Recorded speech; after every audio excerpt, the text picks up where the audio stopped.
Furthermore, if you see in the Western world, we have people, especially the children, they don't respect the parents. It's more in the Western world as compared to the Eastern world. And nowadays, in the new era, you have special child abuse cells for the Western world, in America and in other European countries. You can phone the police, the special child abuse cell, and you can even threaten your parents. If your parents scold you too much, you better be careful, otherwise I'll dial that number. And the parents understand, okay, now he means business. You're giving rights to everyone. Rights are there in Islam. They have even given rights to children. The maximum is in Islam.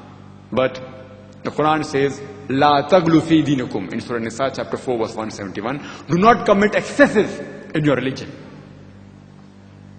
But natural children should be protected. But now, in the garb of protection, the children, they are threatening, they are blackmailing the parents. If they want something, and if the parents don't give, they can blackmail. You can even give fake calls, no problem. The police will come, may harass the parent, may not arrest him, but there can be problems. Several places in the Quran says that you should respect your parents. Several places. In Surah Luqman chapter number 31 verse number 14, in Surah Ahqaf chapter number 46 verse number 15, in Surah Anam chapter 6 verse 151, several places.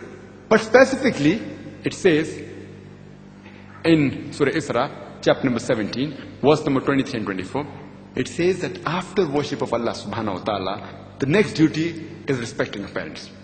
The Quran says in Surah Isra chapter 17 verse 23 and 24 that Allah has ordained for you that you worship none but me, and that you be kind to your parents.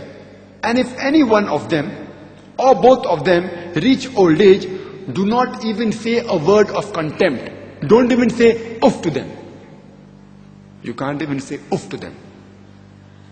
But lower to them your wing of humility and address them with honor, and pray to the Lord that cherish them as they cherished me in childhood. Imagine, the Quran says, if any one or both of your parents reach old age, you cannot even say oof to them. In the Western world, you have the concept of old age home, where the parent gets old, put them into the old age home. There is no concept of old age home in Islam. Because the duty of the children and the relatives is to look after the elderly people. They have to respect them, they have to love them. They have to behave with them with compassion. Unlike the Western world, which moment a child gets adult, the parents may have looked after the child, but moment he feels he can stand on his own 2 feet, then he shows his back to the parents.